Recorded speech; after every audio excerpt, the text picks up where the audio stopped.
So we are going through the laws of benching, and we spoke about how ideally benching can be done, and if there are at least 3 men present, over a cup of wine, a royal glass of wine.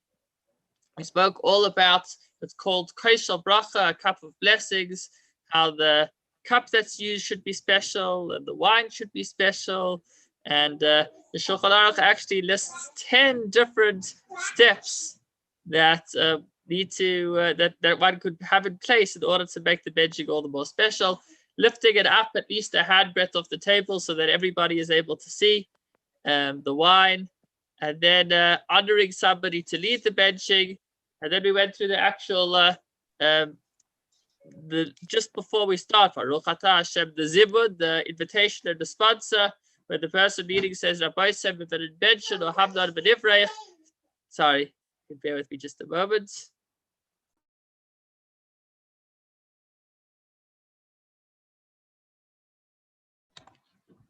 And then we came to the actual benching, and then we came to the drinking of the wine after benching, and how again this is a special wine, and then we spoke about the power of a minyan, 10 people benching together. And now over the next 8 halachos we'll discuss so who exactly can combine, who can join forces to constitute the quorum of either 3 people or 10 people benching together. So as mentioned, it's when we're benching together, it's all the more powerful. What is considered eating together? What is considered benching together? Let's take a look over the next few halachas. And please God, tomorrow, if we finish this section today, then we'll start a whole new interesting section, which is more about non-kosher food. But for now, let's learn about teaming up. So as long as men eat together, even if they don't eat the whole meal together, but they sat down to eat together and said hamoitzi, even if each person had his own food, since they established themselves together, whether it be 3 people or 10 people, then they become a unit and they wouldn't be allowed to separate, because as we said, that if you're able to bench together, then you don't want to bench alone. Even if one of them wants to finish his meal before the others, then they still shouldn't separate. But if originally they did not establish themselves from the beginning of the meal, rather after 2 of them ate, even if they only ate just a kazayas, which we said is about a slice of bread or around 14 to 27 grams of bread, the third person just came and joined in. So again, they should all bench together. But if the third person wants to finish by himself, since he didn't start together, he doesn't have to finish together. He would be allowed to finish before them, and then they wouldn't have that added quality of 3 people benching together. However, it's a special mitzvah to wait, and therefore, if you have finished eating and there are only 2 other men around, then you should wait out if you can, so that you don't lose the power of a zibud of 3 people benching together. So obviously, if a person has to go, he has to go, then he would bench by himself, but otherwise he should wait. Okay. Now, what happens if 3 people were eating together? This actually happened to me last week, I think, last week Sunday or this past Sunday. There were a few family members eating together, and then one of them forgot and he went ahead and he benched privately. So now do we lose out on this opportunity to bench as a team, to bench together? Because one of the guys has already finished benching. So as long as he hasn't yet gotten up from his place, he can still participate. Even though he's already finished benching, he could still make up the team. But once he gets up from his place, then the other 2, then you wouldn't be able to bench as a team anymore. Or if you would eat something more together with the other 2, if they're still eating, then that would also work. Number 17, if 3 men ate together and 2 finished their meal and they want to bench, and one of them is not yet finished his meal and he doesn't want, so he should stop his meal to be able to bench together with them. So it doesn't mean he has to actually finish the meal. He would just pause eating answer in the benching. So let's say you're at a Friday night meal and you came late and everybody's ready to bench, but you're still busy eating, but they want to include you in benching together. So then what could happen is you could pause eating and you could answer to the benching, but then resume eating. And when you're finished, then you will bench by yourself. So there is an opportunity to participate in the benching, even if you're not benching at the same time, as long as you answer in that zimun response at the beginning of the benching, and you listen to that first blessing of the benching and you answer Amen, you could participate even though you're going to still continue eating. Yeah. Okay. And then he would bench privately. But so if two people, if everybody wants to bench or two people want to bench and one guy wants to continue eating. But if one guy wants to bench and the other guys still want to continue eating, then they don't need to both stop eating in order to listen to the one guy bench because they are the majority. Rather, he needs to stick around if he can. If you had 10 people eating together, so then again, you need to have 4 people. You need to have 6 people benching right now, and the other people would be able to bench soon, as long as you've had 7 people that said Hamotzi. At larger banquets where there are many guests, it is proper to choose someone to lead benching who has a powerful voice so that everybody will be able to hear him. So that would apply to a wedding, for example. In future times, please God, very soon. And if they're not going to be able to hear him benching, then you would actually get into smaller groups and bench in these smaller groups of 10. Okay, if you have 2 groups that are both eating in the same house or in 2 houses, but they can see each other. So this could be like a Shabbos bracha where that's turned into a little bit of a luncheon, but rather than it being one central meal, you have different families that are each eating at their own tables. So as long as they can see each other, they can join one unit. But if they can't see each other, if there's still one waiter that's serving them both, he can still combine them as a unit. That's if at least they planned on eating together, somewhat together, because they don't even see each other. And then they all need to hear the person leading the benching. So I guess this sounds very specific, these laws, specific to benching as a team, but nonetheless important under those circumstances. So thank you for bearing with me. Okay, if you're with a group that is saying Zimun and you didn't eat or drink, but you still want to participate in the team, in the group benching. So you haven't eaten, but there's a special energy. It's kind of like a minion, and you want to be a part of that energy. So you still can participate, except if you look in the benching, when you open it up, you'll see that there's a special clause for somebody who has not eaten. So you see that over here? Those who have not eaten respond, Baruch HaMavarech Shmai Tamid La'olam Va'ed. Or if you're benching with 10 people, Baruch Alakeinu Baruch Shmuel Tamid La'olam Va'ed. So you can still participate in the procession of benching, even if you haven't eaten, but instead of saying, blessed is he, or let's say the Hebrew, instead of saying, blessed is Hashem, he whose food we have eaten, that wouldn't be true because you haven't eaten. Instead, you would say, blessed is he our God, and blessed is his name forever. So you're participating in praising Hashem, but without actually mentioning the word eating because you actually didn't eat, but you still would be able to participate. If you arrive after the leader has already said the Varech, and you hear everybody saying Baruch Sha'achaldo, Baruch Alakeinu Sha'achaldo, so then you've already missed the cue and you would all only be able to answer Amen. Just a few more points on this. If 3 men ate together, each from his own bread. Now this is interesting because one of them ate the bread. We learned earlier that one is allowed to eat bread that is made by a non-Jewish company, as long as all the ingredients are kosher. So that would be in South Africa, for example, Albany bread.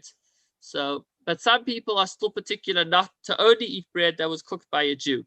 And we had a whole discussion about that, which we're not going to get into now, but you have different people. Some people are eating that bread and some aren't. So then the question comes, can you be considered to be eating as a team if the food that each of you are eating are foods that the other person wouldn't be able to eat based on his standards? So So he says still you can combine for a zibud. So even if you've got different halachic or kashrut standards, one person has one level of kosher and another person has another level of kosher, still you're all fellow Jews. You can overlook the differences and you're able to bench together. And then the person leading should be the one who ate the non-Jewish breads, because he would be able to eat the other breads, as opposed to somebody who only eats the bread baked by a Jew. He's not ideal candidate to lead the benching because he wouldn't be able to participate in everybody's foods. If one person had milk and another person had meat, so here's another one. You're not allowed to have milk and meat in the same meal. But one person had a milk meal and the other person had a meat meal. So you have often in a family, the husband maybe likes meat and the wife likes more dairy products, and you each sit down for your Shabbos meal, and one person's having some nice cheese lasagna and the other person's having some rye beef. So would you be able to participate for the zibun? You can. But the person leading should be the person that ate milchiks, dairy foods, because after rinsing out his mouth, he would be able to have meat. But if the one who ate dairy foods doesn't drink wine, or if all that is available is beer, which is a beer that wasn't kosher, which is because of chadash, or debatably non-kosher, that's another whole discussion of different standards of there are many details as far as kosher different standards. I'm not going to get into it now because I want to just get through benching. So and that person is not careful to avoid chadash, then it is better for the leader of the zibun to be the one who ate meat and have birkas hamazon over a cup of beverage rather than to recite it without a cup.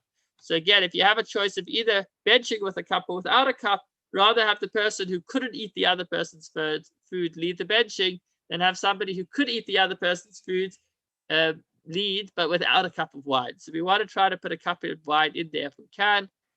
One person had hard cheese and the other two had meat. So hard cheese, you have to wait 6 hours.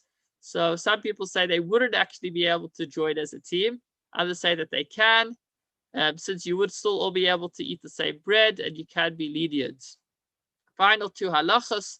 If women ate together with men who are obligated in zibun, they too are required to say zibun, and they should listen to the saying of zibun. So women should participate as well.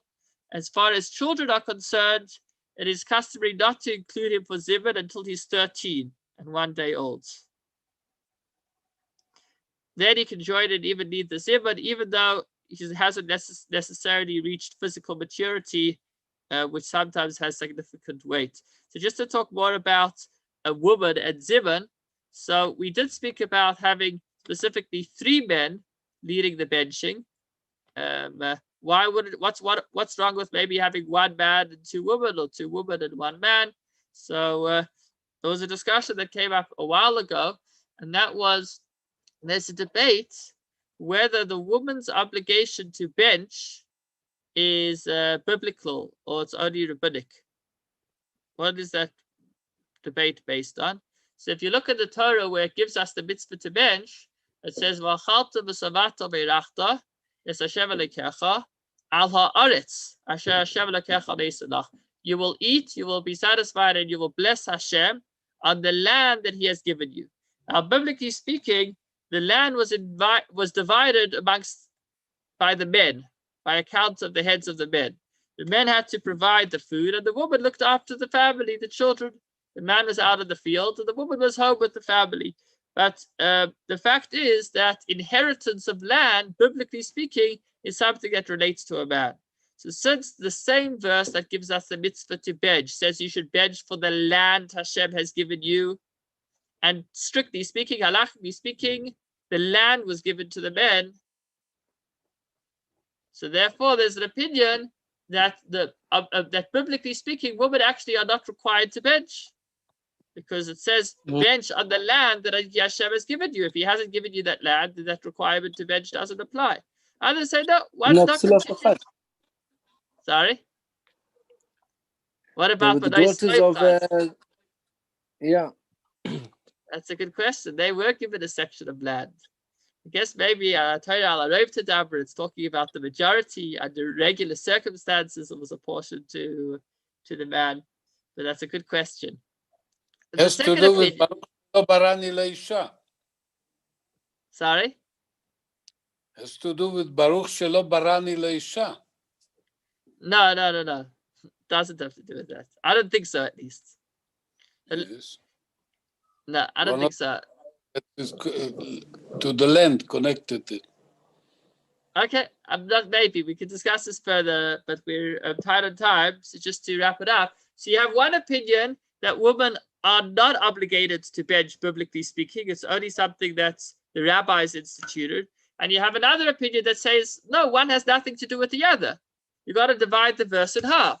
The first half of the verse that says you should thank Hashem, you should bless Hashem for the food that he's given you, applies to men and women. And the second half of the verse, which says on the land that he has given you, it's referring to whoever that applies to. That would just apply to the men, not to the women. So basically, women are definitely required to bench, but there's a question whether they are biblically required or only rabbinically required. Now, you have a principle that a person that is not as much required cannot do a mitzvah on behalf of somebody that is required. And so that's why a woman wouldn't be able to bench on behalf of a man. Because since according to some opinions, a woman is not biblically required to bench, therefore she wouldn't be able to fulfill the obligation on behalf of the man. So that's why a woman wouldn't be able to lead the benching for men. Women would be able to lead the benching for women. That is something that could be done. If you have a few women sitting together, they can lead the benching between themselves. But the Kitzur Shulchan Aruch here says the opposite point. The Kitzur Shulchan Aruch says, that said, if a man is leading the benching, so women certainly should participate. They should answer as well. They should be part of the team. So that was the discussion of that halacha, just giving a little bit more context. And finally, on to halacha 23. If someone does not, okay, so here's, wow, we've only got 1 minute. I'm going to see if I could do justice to this, just a few words. If someone doesn't say Shema in the morning and evening, or one who publicly violates the mitzvahs, he cannot be counted for a zimun. A convert certainly can be counted for a zimun. And even though it says that in the benching we speak about the heritage to our fathers, well, Abraham is his father too. And so that still applies to him as well.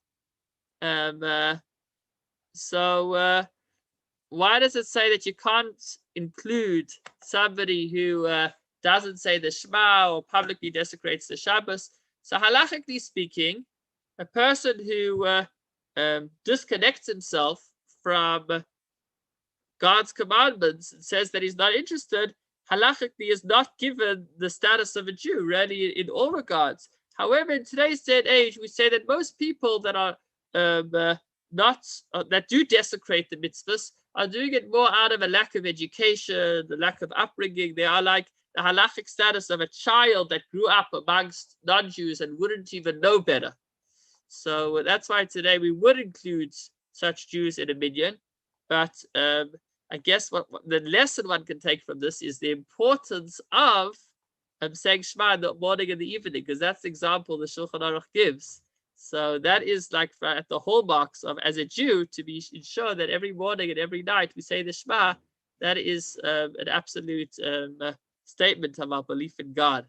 Thanks so much for joining. With that, we conclude all the laws of benching. And please God, tomorrow we move on to a brand new